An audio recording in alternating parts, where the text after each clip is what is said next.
Saludos Wargamers and Players, bienvenidos a Miniature War y a esta sección de Age of Sigmar. Soy Maincop y aquí empezamos, o más bien continuamos, con la sección de Age of Sigmar y centrándonos, ¿no?, a ver con vosotros poco a poco ir conociendo, ¿no?, este mundo nuevo de Age of Sigmar, que es completamente nuevo para nosotros, igual que para muchos, algunos ya lo conoceréis. Nosotros empezamos ahora a adentrarnos en él para ir conociéndolo, para ir sabiendo más acerca de sus ejércitos, sus facciones, su mundo, su lore, y bueno, ya aparte, ¿no?, de estas guías de pintura que os estoy trayendo sobre las diferentes huestes, ¿no?, de Age of Sigmar, empezando por la caja de inicio, ya trajimos el lore, ¿no?, que nos aportaba el libro, ¿no?, que trae la caja de inicio. Y bueno, vamos a continuar viendo, ¿no?, y conociendo sobre Age of Sigmar. Vamos ahora con el libro, ¿no?, de los Stormcast Eternal, ¿no?, este Battle Tome, que son ahora, pues, como llaman a los códex. Es un libro bastante grueso, bastante gordito, así que poco a poco, en diferentes capítulos, vamos a ir conociendo la historia detrás de los Stormcast Eternal y todo lo que nos pueda contar este libro, ¿no? Vamos a ir conociéndolo. La idea de esta serie de episodios, ¿no?, sobre Age of Sigmar, pues es eso, es conociendo, ¿no?, este nuevo juego, este nuevo mundo. Ir según vamos adquiriendo los diferentes libros de ejército, los diferentes libros de campaña, pues ir conociendo el diferente lore que trae, ir conociendo las diferentes huestes, los diferentes ejércitos, las facciones, sus vicisitudes, sus historias, ¿no?, su armamento, ¿no?, conociendo más o menos cómo se pueden hacer estrategia con ellos, cómo son sus fuerzas en miniatura, sus atributos. Vamos, poco a poco ir conociendo en general el mundo de Age of Sigmar junto con vosotros. Para nosotros, e incluso para mí, esto es completamente nuevo. Me había comprado la caja de inicio en septiembre del año pasado, fue mi primera toma de contacto con Age of Sigmar, pero la había dejado ya aparcada, solo había hecho unos tutoriales. Y bueno, ahora pues poco a poco vamos a ir pillando material de Age of Sigmar para ir conociéndolo. Así que bueno, empecemos a echarle un vistazo a los Stormcast Eternal. Vamos a comenzar con el libro, como os acabo de comentar. Y bueno, vamos, es un libro que, a pesar de ser de estos softback, de tapa blanda, está bastante bien trabajado. Todas las hojas son satinadas y con una impresión de muy buena calidad. Y bueno, ¿qué es lo que vamos a ver en este primer episodio? Pues nos vamos a centrar aquí, tenemos el contenido. Bien, pues os voy a explicar. Primero vamos a ver en este capítulo todo el contenido desde la página 4 a la página 24, que está dedicada con el título de los Stormcast. Vamos a ver todo esto, que sería Sigmar Helderhammer, el dominio del caos, rugido de los cielos, hijos de Dracotión, cazadores de los malditos, armas gemelas, bestias salvajes celestes, una era de batalla sin fin y conquista y esperanza. Ya para el siguiente capítulo veremos Majestad encarnada y así iremos viendo poco a poco en cada capítulo, pues, parte del libro, ¿no? Habrá algunos que duren más, por ejemplo este tiene bastante más capítulos, luego está lo de los War Scrolls. Bueno, iremos viendo poco a poco el libro, iremos conociendo, como ya comenté, todo esto de Age of Sigmar. Y bueno, aquí tenemos una bonita fotografía con las fuerzas de los Stormcast Eternal en una especie de bosque multicolor. Pasamos de hojita y ya vamos y entramos directamente al lore y empezamos con los Stormcast, que básicamente el mismo título general de toda esta sección de capítulos lleva el mismo nombre. A mano derecha tenemos una gran ilustración de las fuerzas de los Stormcast luchando contra lo que parecen los Iron Jaw, estos, los orcos nuevos, que son básicamente un Hulk. Y bueno, ¿qué nos cuenta por aquí? Veréis, pues nos va a contar lo siguiente. Comienza con una gran floritura, ¿no? Que estos grandes héroes nacidos de la tormenta caen del cielo con gran furia en un ataque rápido y mortal. Básicamente los pone muy bonitos, como no, una buena apertura, ¿no?, para aquellos que les guste los Stormcast. Hay que ponerlos guay. ¿Qué más nos va explicando? Bueno, pues nos explica que los ejércitos están formados por grandes héroes del Order, reunidos por el dios rey de entre aquellos guerreros que han dado una larga vida de lucha contra el caos. Voy a hacer un pequeño apunte, y es que para no rayarme yo y no rayaros a vosotros, voy a usar la misma terminología que está dentro del libro, ¿vale? El libro hace una mezcla de Spanglish brutal. Más que nada, los nombres. Los nombres están todos en inglés porque ya sabéis la política de Game Workshop. de mantener todos los nombres en todos los idiomas, más que nada porque ya son marcas registradas de ellos y bueno, todo ese rollo que ya os he contado en alguna ocasión. Bueno, continúo con lo que nos va contando por aquí. ¿Y qué tenemos? Bueno, pues nos cuenta que en Sigmaron sobreviven a un proceso de transformación estos guerreros, donde renacen con nuevos cuerpos y donde son dotados de las armaduras creadas con Sigmarite. Básicamente nos explica el proceso al que son sometidos estos viejos guerreros, ¿no?, de los reinos mortales, para transformarse en lo que son las huestes, ¿no?, de los Stormcast. También nos comenta que a pesar de ser un ejército de héroes, estos no luchan como un solo individuo, sino como un ejército con sus directrices y unidades. Tienen la peculiaridad, nos cuenta, de que pueden teletransportarse a los reinos mortales como si fueran relámpagos, pero que una vez que se materializan en ellos ya no pueden volver de esa forma. La única manera que tienen de volver de nuevo al reino de Azyr es o bien cruzar la puerta de Azyr o bien morir en batalla para luego ser nuevamente reforjados como guerreros Stormcast. En este cuadro que tenemos aquí, que se llama El precio de la inmortalidad, nos cuenta que todo esto de la forja tiene un precio. Cada vez que son reforjados estos héroes, pierden una parte de ellos y a veces mutan. Nos dice que estos cambios suelen resaltar sus pensamientos mortales más fuertes, como la ira, la cólera, y son volcados directamente hacia sus enemigos. Algunas de estas mutaciones pueden verse como rayos en los ojos o una gran fuerza sobrenatural. Cuando ya han sido reforjados demasiadas veces, terminan al final convirtiéndose en puros entes energéticos. Digamos que es el precio, ¿no?, de esa inmortalidad, ¿no?, reencarnada en esa reforja que hacen. Bueno, vamos a pasar paginita. Y aquí tenemos Sigmar Heldelhaber. O sea, una bonita ilustración nuevamente en la que tenemos al gran dios Sigmar, el de toda la vida, que ha sobrevivido a la destrucción de Warhammer Fantasy y ahora es uno de los mayores dioses que ha conocido este mundo, ¿no?, de Age of Sigmar. Bueno, ¿qué nos va a contar por aquí? A ver, más o menos que se vea cuadrado. Bien, aquí.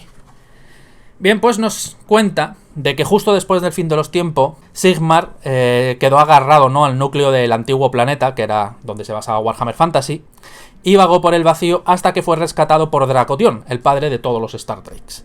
Añadir además que aquí el mundo de Warhammer Fantasy le han puesto el nombre de Malus, ¿vale? Así que si siempre que en el lore encontráis el nombre Malus, se está refiriendo a lo que era el antiguo mundo de Warhammer Fantasy. Nos explica que Dracotion se hizo amigo de Sigmar y este le coloca el núcleo de metal entre las estrellas del firmamento de Azyr. O sea, cogió lo que quedaba del mundo de Warhammer, o sea, de Malus, y lo colocó pues allí, ¿no?, en las estrellas, que es luego donde Sigmar, ¿no?, creará ese gran palacio fortaleza. Y de ese mismo núcleo pues va forjando pues armas y las armaduras, ¿no?, de los Stormcast. Eso no lo pone aquí, pero lo añado yo, que es lo que nos cuenta, por ejemplo, en el pequeño libro que trae la caja de inicio. Bien, nos sigue contando que después de esto, ¿no?, de que cuando Sigmar, ¿no?, es rescatado por Dracotion, este le narra lo ocurrido mientras estaba por el vacío y le muestra los 8 reinos. Aquí es lo que comienza la era llamada Era de los Mitos. De esta época nos cuenta muchas gestas de Sigmar. Por ejemplo, que derribó a Mnog, que cazó a Nageda, la gran serpiente, o cuando superó al dios piel verde Gorka Morka en un duelo. No dice que lo matara, simplemente que lo superó en una especie de duelo-desafío. No sé si esa información más adelante se ampliará en algún otro libro, ya lo veremos, como iremos viendo y conociendo poco a poco Age of Sigmar. Y bueno, ¿qué más nos cuenta? Dice que Sigmar durante esta época encuentra y despierta a muchísimos dioses, creando así un panteón deídico. Se fundaron ciudades y las civilizaciones florecieron, pero, como ya nos había explicado en el libro de la caja de inicio, esto tristemente pues atrajo nuevamente al caos, con su corrupción, ruinas y plaga. Al final, tras muchas guerras, el panteón de Sigmar se parte y Sigmar se fue forzado ya a retirarse a Azyr. Nos cuenta, en este cuadrito de aquí, la historia que hay detrás del legendario martillo Galmaraz. Bien, pues comienza, ¿no?, con la historia de Warhammer Fantasy, brevemente, ¿no?, que es ese gran martillo que le fabricó el herrero enano como premio, ¿no?, por rescatar al rey de los enanos en la época de Warhammer Fantasy, a Sigmar, ¿no?, antes de que... cuando era un mortal allí, antes de que muriera. Y bueno, nos sigue contando que durante la época de los mitos, Sigmar portó este martillo y con él dio pues a muchos enemigos su muerte. Incluso a monstruos legendarios los mató con el martillo. El problema es que cuando Archon vuelve y se une nuevamente a los dioses del caos, Sigmar se enfrenta de nuevo a él en una batalla épica. Durante este momento, a Sigmar lo engañó una ilusión de Tzeentch, y cuando, creyendo lanzar el martillo contra Archon para matarlo, en realidad era una ilusión y estaba lanzando el martillo hacia una brecha de la disformidad. Entonces en ese momento el martillo se pierde. Fue después de esto que ya Sigmar decide retirarse a su reino y sella la puerta de Azyr.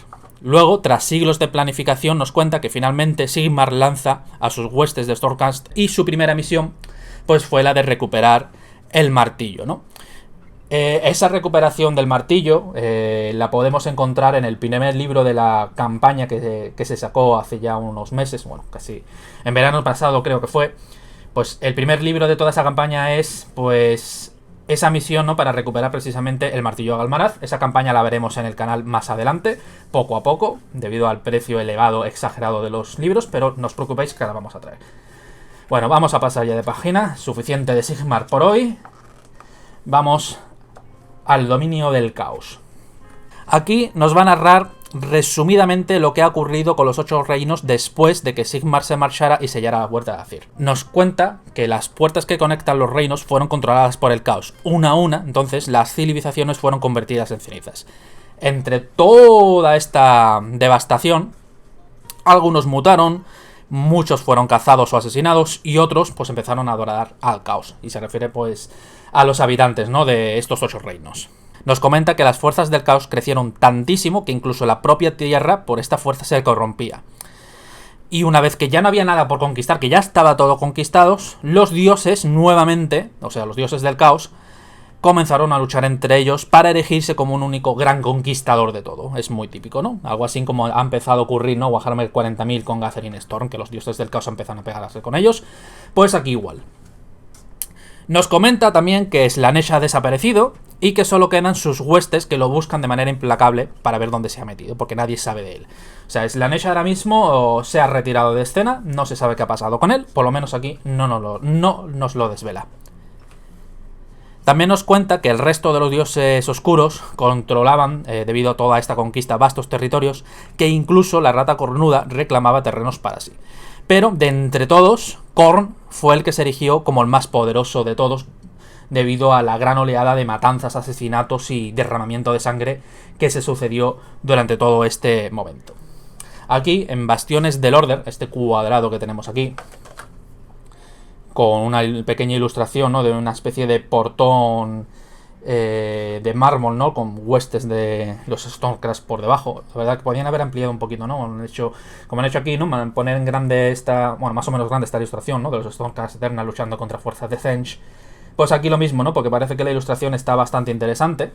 Y bueno, ¿qué nos dice aquí? Pues nos habla de la ciudad de Azirheim, que es una ciudad magnífica donde todos los supervivientes se reunieron buscando refugio, que fueron pues las razas que habían jurado lealtad a Sigmar. Nos cuenta también cómo mientras que los Stormcast recaía, ¿no?, la tarea de arrasar el caos en la guerra, en sus aliados, como humanos, Duradin, Aelves y demás, recayó la tarea de reconstruir las ciudades caídas, y poco a poco pues nos cuenta que volvieron a alzarse dignas ciudades inspiradas por Azirheim, allí donde antes solo había os. En esta página, justo aquí encima, ¿no?, de la ilustración que os he comentado antes, nos cuenta, o comienza contándonos el momento en el que los Stormcast Eternal atacan por primera vez, poniendo fin a una era de tortura y tormento. Nos dice que la primera fase de esta gran campaña se centró en las Realm Gate, que son esas puertas, ¿no?, que unen los diferentes reinos, buscando dividir y conquistar al enemigo. Es por esto que comenzó lo que se llama las guerras de Realmgate. Nos comenta que en el delta ígneo de Ashki, los Hammers of Sigmar combatieron contra Agoretide, que en el reino de Chamun, los Stormcast Eternal atacaron la fortaleza sobrenatural donde encontraron Galmaraz finalmente. Sigmar entonces entrega Galmaraz al Celestan Prime. Es aquí, ¿no? En ese momento, bueno, esta historia de la fortaleza es donde se centra ese primer libro de la campaña, ¿no? Que curiosamente, bueno, pues la campaña, creo que si mal no recuerdo, se llama la Realmgate War, ¿no? Que son varios libros que nos van a narrar toda esa guerra. Debe de ser unos libros interesantes porque son prácticamente 200 páginas de lore y que lo quiero traer, pero poco a poco porque el precio, al contrario que con Gathering Storm, que tuvieron un precio muy muy adecuado para lo que es. En este caso no, se les fue la olla, es más del doble de lo que cuestan, pero bueno, ahí lo iremos trayendo. Y bueno, seguimos. ¿Qué nos cuenta? Que según la guerra avanza, los antiguos aliados perdidos regresaron. Entre ellos, por ejemplo, estaba Alarielle, ¿no?, que ahora es la diosa de la naturaleza, y la líder de las legiones Sylvaneth. Nos cuenta que fue gracias a los Hollowed Knights que Alarielle ganó tiempo frente a Nurgle para asumir su aspecto de guerra y poder luchar. Este momento justo fue un punto de inflexión en la batalla por los reinos de Jade y un duro golpe contra las fuerzas del caos. A pesar del desorden, nos cuenta, inicial dentro de las fuerzas del caos, Archaon toma el mando de todo y contraataca. Con esto nos dice que la guerra se extiende a los cielos, ya que ambos mandos alistaron o esclavizaron bestias zodiacales. Por ejemplo, Ignag el Drake Solar, Behemat el Titán del Mundo e incluso el propio Dracotión fueron atraídos a la refriega de esta gran guerra. Nos sigue contando que esto no era más que el preludio, ¿no?, del gran asalto de Sigmar realmente. Sigmar había planeado un gran ataque en un lugar que había un grupo de portales que conducían a todos los reinos mortales, y para ello reunió a un gran ejército, las Extremis Chambers.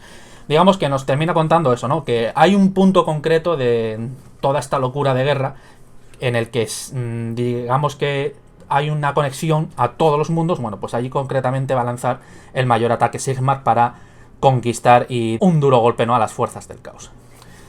Pasamos nuevamente de paginita. El rugido de los cielos. Aquí nos va a empezar a contar el lore que hay detrás de cada miniatura. En cada unidad, ¿no?, o criatura que cuenta el ejército, ¿no?, de los Stormcast. Un lore bastante interesante y que poco a poco pues nos va añadiendo, ¿no?, contenido, ese contenido que necesita Age of Sigmar pues para madurar, ¿no?, tanto como maduró Warhammer. Todavía está muy lejos de ello. Poco a poco iremos viendo cómo este nuevo universo va cobrando, ¿no?, solidez. Bueno, tenemos una pedazo de ilustración de un Star Drake luchando contra un gran demonio de Khorne, el típico Bluthilster, ¿no?, Daemon, que nos cuenta en Rugido de los Cielos. Nos dice que a pesar del gran poder, ¿no?, que tienen las huestes de los Stormcast Eternal, a veces esto no es suficiente para combatir al enemigo.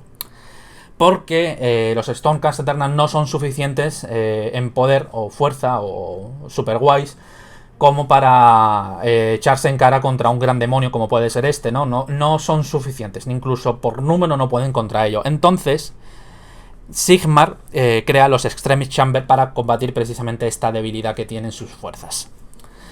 Liderados por Lord Celestan, está formado exclusivamente por fuerzas de élite y cada uno está montado en un Dracoth. Pero Sigmar conoce a su enemigo. Ha visto, por ejemplo, cómo los jinetes de Juggernaut de Khorne aguantaban terribles envites y furia terrible de los Bluthilster, y en base a estas lecciones aprendidas en batallas perdidas, Sigmar prepara estas fuerzas de élite para combatir a lo que antaño pues lo había derrotado, ¿no? O sea, las especializó precisamente para combatir concretamente estas fuerzas enemigas.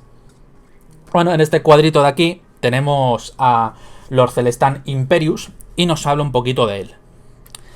Nos cuenta que en el pasado fue un emperador que lo entregó todo en la lucha contra el caos, pero finalmente cae bajo la tradición de su hermano. Ahora, reforjado, su venganza, dice, se hará realidad en las guerras de Realmgate. Bueno, nos cuenta de que la primera victoria de Celestan Imperius fue contra el Bluthilster Kulrex, ya que lo derrotó con odio e ira después de que este Bluthilster hiriera su montura, su Star Drake Loxia. Varias nos cuentan que fueron sus victorias, pero la más famosa fue la batalla de la Omnipuerta de Brimfire, donde consiguió abrir un sendero en la brecha infernal antes de ser abatido por Skarbrand. Aún así, su sacrificio permitió vencer a los Stormcast Eternal. Por supuesto, aunque murió, tanto él como su montura, estos se reencarnan si son reforjados. Ya veremos más adelante cómo es posible que también los Star Drake pues, puedan hacer esto. Pasamos paginita, seguimos, ¿no?, hablando y nos sigue contando, ¿no?, esto de los Star Drake y la Extremis Chamber. Y bueno, por aquí nos dice que estas fuerzas fueron imaginadas en primera mano por Dracotión y luego contado a Sigmar, ¿no? Y finalmente, pues, en la mezcla de las ideas de ambos, pues, fueron creadas, ¿no?, estas increíbles unidades de combate. No tarda mucho en que cada Stormhost integra al menos un Extremis Chamber, o sea, uno de estos maravillosos dragones, ¿no?, con jinete. Pues ya como hemos dicho, las Stronghost son brutales, pero tienen debilidades y estos vienen a suplir esa debilidad que tienen. Aún así nos va contando, ¿no?, que crear estos guerreros es un proceso muy lento. Cuesta mucho encontrar y reforjar a los mayores héroes, y a eso hay que sumar que conseguir los votos de los Dracoth y los Strathdrake no es tarea fácil. O sea, que ellos mismos se unan, ¿no?, a crear esta unidad, porque no es que voy allí, cojo el dragón, lo esclavizo y me lo quedo, no, tienen que estar de mutuo acuerdo. Bien, pues nos sigue contando que los hijos de Dracotion habían muerto y reencarnado en los cielos y ahora empezaban a convertirse en una raza moribunda debido a los poderes del caos. Nos sigue explicando que Dracotion observó el futuro y lo que vio allí lo alertó.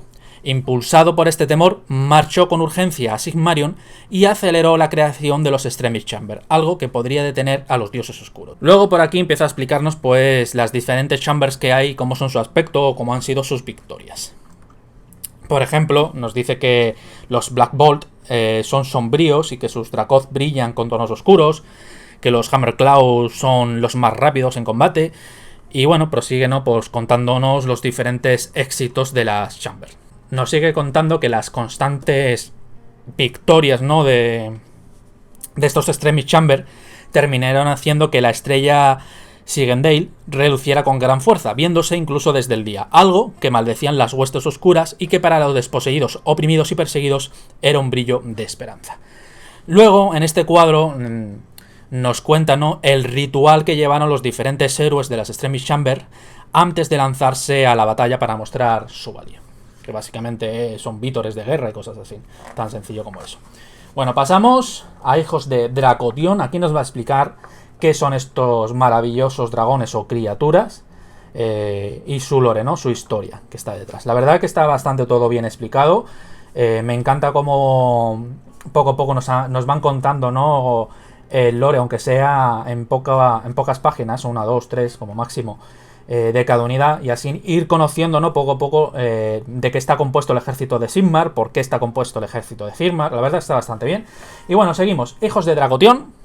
Bueno, pues nos cuenta que estas criaturas, como ya sabemos, son descendientes, ¿no?, del gran dragón zodiacal, Dracotion. Nos narra que antes de que se alzaran las ciudades, las gentes y las bestias se maravillaban ya con los cielos y su orden de estrellas. De esta forma surgieron los mitos sobre las bestias zodiacales.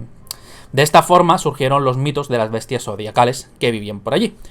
En este lugar es donde se encuentra el famoso Dracotion, una constelación expandida en lo largo del manto de la oscura eternidad. Los profetas y los astromantes nos dicen que ellos tenían la posibilidad, ¿no?, de observar, ¿no?, esta legendaria constelación, y allí más o menos por los movimientos ondulantes de las estrellas y varias cosas raras, dicen que pueden intuir que se está moviendo Dracotion. Pero bueno, sea como sea, ellos dicen que esta es la prueba, ¿no?, de que no es un mito, ¿no?, que Dracotion realmente existe. Pero a pesar de esto, hay algo más tangible que demuestra que Dracotion existe, y es que cuando hay lluvias de estrellas, se dice que es cuando cae la descendencia de Dracotion desde los cielos a la tierra. Estos son los Strathdrake, criaturas de aspecto noble bañadas en una magia celestial. Aquí tenemos una ilustración, vamos a echarlo un poco para el lado para que sea, ¿no?, de una Strathdrake luchando contra fuerzas de Tzeentch. Bueno, pues estas criaturas, ¿no?, que se parecen mucho a los dragones, no son dragones. Son completamente diferentes, nos cuentan. Dice que estos brillan con energías mágicas que les hacen iridescentes sus escamas y les otorgan poderes místicos y una gran fuerza física. Son criaturas reclusivas y suelen aislarse, ¿no?, en los picos más altos de los diferentes reinos. Nos comenta que, pues, bueno, viviendo en este aislamiento, ¿no?, en las montañas, pues allí cazan el éter y se bañan en la luz estelar. Nos comenta que se alimentan de rayos y de carne, que la carne la sacan cazando pues fácilmente a los Stimafalions o los cefirogrifos que se encuentran en la alta atmósfera, o se abaten contra las manadas de los Thunderstacks o Girodrones, que son las diferentes bestias que vamos a encontrar, ¿no?, en el mundo de Sigmar. Nos sigue contando que los Stardrakes atacan sin pensárselo 2 veces a cualquier bestia del caos que vean, pero que jamás consumen su carne. Dice que como hijos de Dracotion son criaturas del Order y el caos es un anatema para ellos. Su temperamento nos cuenta que es muy feroz y sus instintos salvajes se igualan al de los Dracoth, que sería la otra versión que hay de estos hijos de Dracotión. Nos comenta que estos Dracoth son bestias corpulentas sin alas, que absorben energías celestiales y que escupen como una especie de rayos, digamos que es uno de los ataques que tienen. Nos sigue comentando que estos Dracoth pues cazan en manadas y comparten igualmente el odio hacia el caos. Dice que estos suelen estar en Azyr y es muy raro verlos en otros reinos. Nos dice también que la conexión concreta entre los Dracoth y los Stardrake se desconoce. Unos especulan que los Dracoth son descendientes del Grand Drake, otros que son crías de los Stardrakes. Cada uno con su leyenda y especulación. Solo Dracotión sabrá de dónde salen.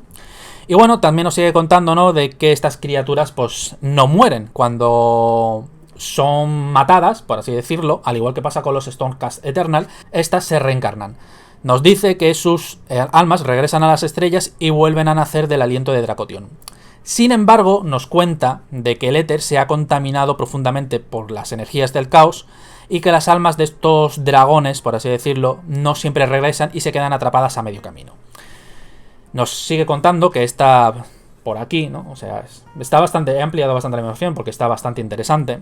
Y nos dice, ¿no?, que son razas muy inteligentes y que entienden todas las lenguas de todas las razas, pero que aún así solo hablan su propio idioma inescrutable. Es el clásico orgullo de dragón. Sigue contándonos que durante eras estas criaturas no han querido jamás relacionarse con el resto de razas, solo cuando hay un enemigo común. Ya cuando el enemigo es derrotado, nos cuenta de que estos abandonan la alianza y vuelven pues a sus aislados lugares. Pero apuntilla de que esto cambió cuando llegaron los Stormcast Eternal. Nos dice que cuando Sigmar pidió ayuda a todas las criaturas y dioses del Order, Dracotión fue el primero en acudir en su ayuda. A fin de cuentas, es amigo de Sigmar. Él, al leer el futuro, supo que los guerreros de Sigmar necesitarían algo más para vencer al caos y hizo un pacto con Sigmar, alegando que aquellos que demostraran ser dignos podrían formar lazos con sus hijos.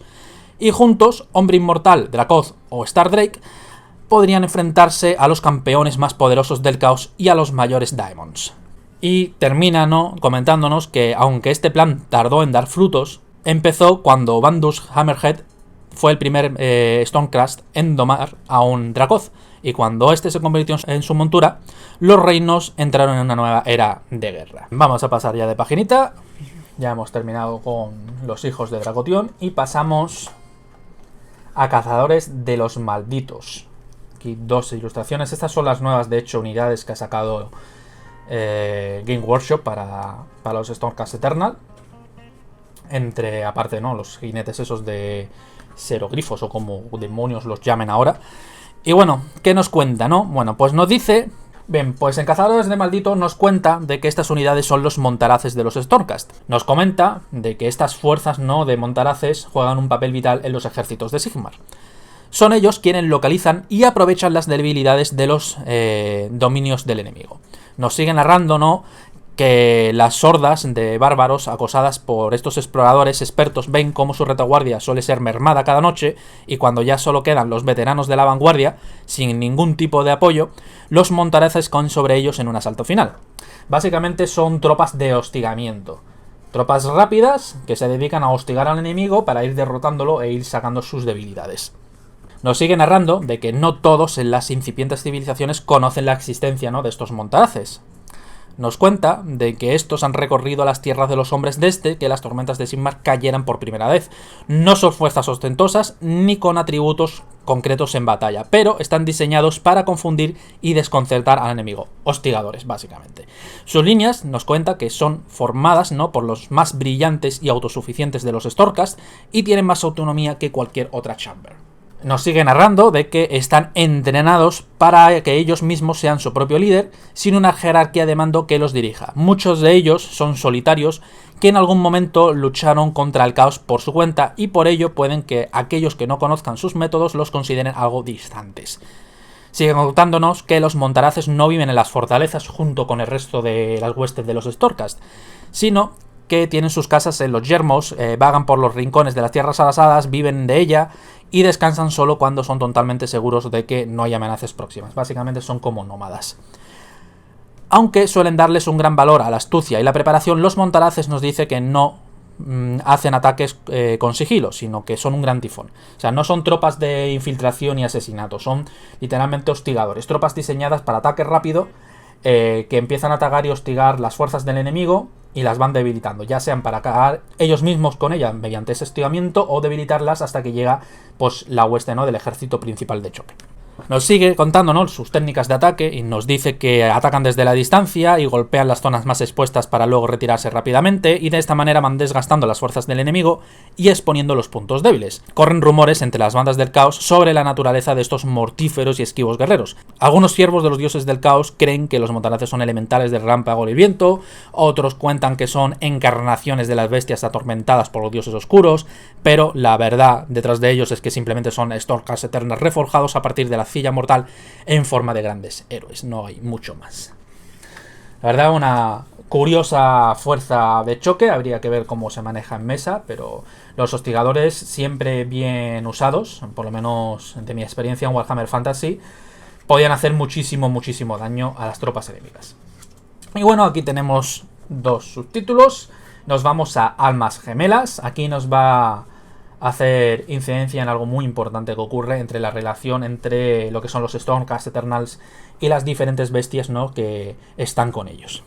Empieza a explicarnos que Azyr es hogar de todo tipo de bestias, y muchas de ellas son atraídas hacia los Stormcast Eternals por su energía del Order y luchan con ellos. Sigo contando de que muchas criaturas han sido corrompidas por el caos a lo ancho y largo, ¿no?, de los reinos, y que estos mismos poderes ansían corromper las criaturas de Azyr.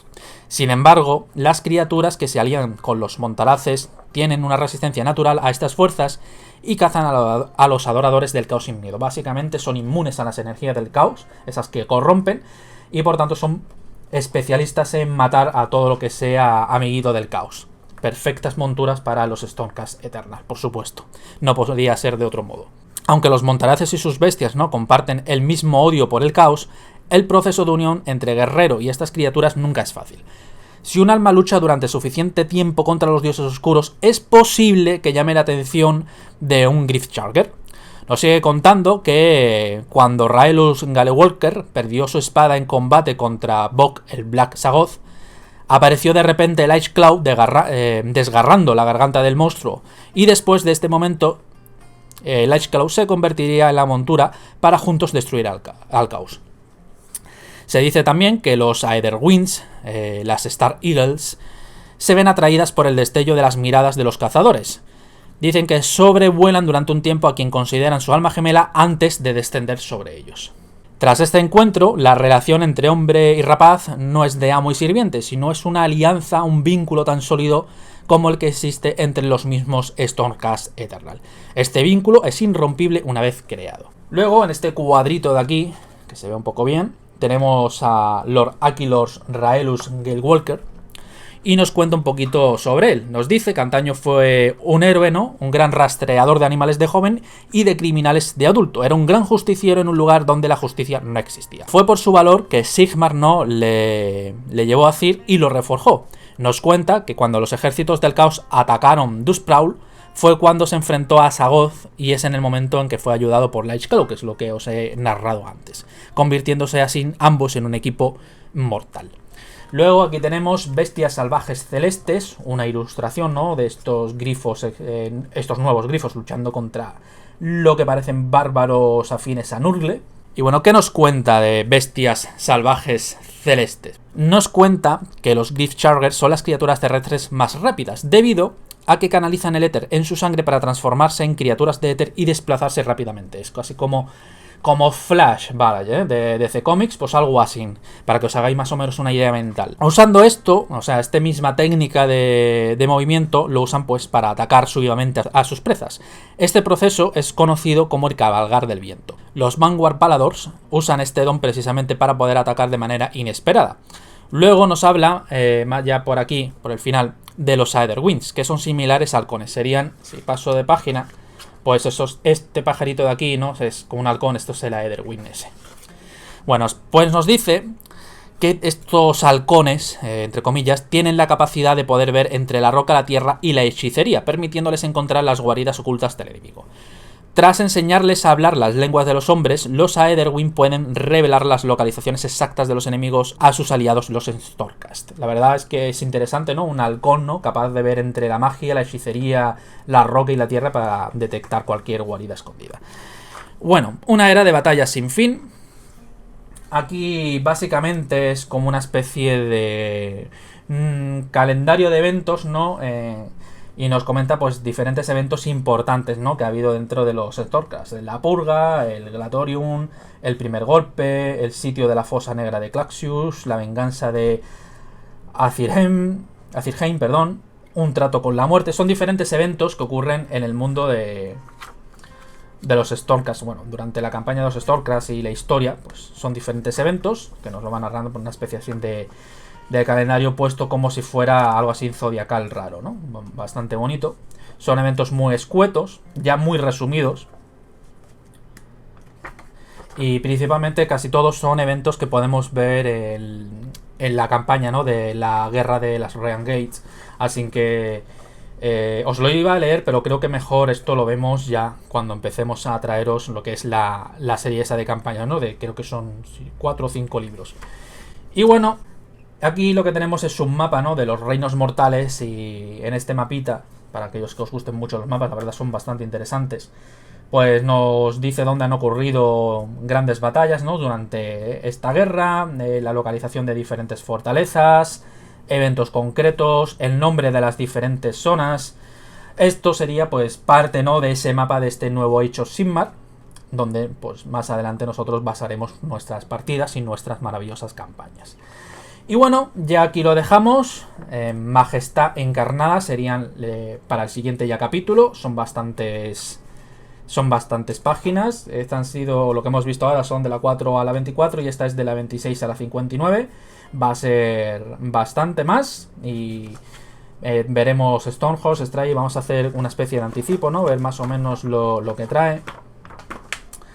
Y bueno, pues al igual que ha sido hasta ahora, ¿no? Contándonos pues el lore detrás de las diferentes criaturas y cosas así. Aquí pues vamos a ver el lore detrás de las diferentes armas, ¿no? Por ejemplo, de los Stormcast, las diferentes unidades de ellos, ¿veis? Los diferentes héroes, es lo que vamos a ver ahora aquí, ¿no? Más, esto ya venía más o menos súper resumido, ¿no? En lo que era el libro de la caja de inicio. Aquí lo vamos a ver con mayor detalle. Mucho mayor detalle, sobre todo porque aquí vamos a ver todas las unidades, ¿no? Que tienen los Stormcast Eternal de momento, incluido las nuevas, ya que este es el libro nuevo. Y bueno, este es lo que tenemos de momento. Bueno, ahí habéis tenido el primer episodio, que bueno, aunque luego repito, basado en la primera parte del contenido, ¿no? General, vamos a verlo todo, desde la página 1 a la página 168, todo el libro, poquito a poco lo vamos a ir conociendo en diferentes capítulos. Trataré de traer los capítulos de manera asidua, mínimo uno cada semana. Y cuando terminemos con este libro, pues iremos por el siguiente que hayamos podido adquirir. Y espero que os guste, ¿no? La idea de compartir con vosotros el descubrimiento de este nuevo universo de la mano de Game Workshop. Así que nada, os emplazo al siguiente episodio donde veremos más de los Stormcast Eternals. Muchas gracias a todos por vernos, por suscribiros, y si no lo estáis, ya sabéis, suscribiros para manteneros al día de nuestras novedades, y hasta la próxima.